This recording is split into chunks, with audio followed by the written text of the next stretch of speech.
আসসালামু আলাইকুম এভরিওয়ান। চলে আসলাম আপনাদের মাঝে চাপা শুটকি বা শীদল দিয়া মরিচ ভেলেন করে যেটা তৈরি হয় ওই শুটকির ভর্তাটা। তো আমিও আগে অনেকটি চাপা শুটকি একসাথে মাথা ফালাইয়া বা শীদল শুটকিটা, এটা আমি শীদলটা ভালো চিনি, ফালাইয়া পরিষ্কার করে ধুয়ে কিছু মরিচের সাথে ভেলেন করে আমি এটা তৈল ভাজ্যা বক্স করে রেখেছি, যা ভিডিওতে আসে নাই। তো আমি এটা 1 মাস রাইখা ফ্রিজে রাইখা অনায়াসে গরম করে করে খাওয়াইতে পারি। তো এর সাথে আমি কি করি, পেঁয়াজটা অনেক করে বাড়াইয়া দিয়া ধনিয়া পাতা দিয়া গরম করে আমি নিই।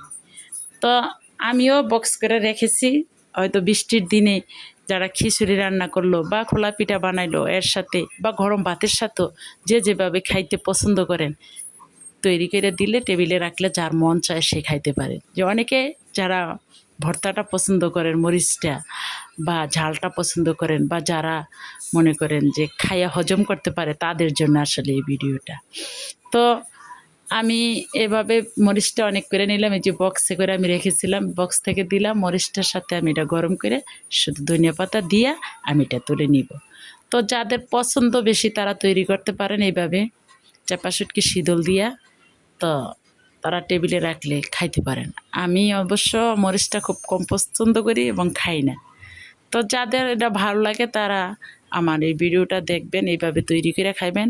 তো আমার ভিডিওটা যদি ভালো লাগে লাইক করবেন, কমেন্ট করবেন এবং চ্যানেলটা ফলো করবেন। সবার কাছে এই আশায় আজকের মতো বিদায় নিলাম। আল্লাহ হাফেজ।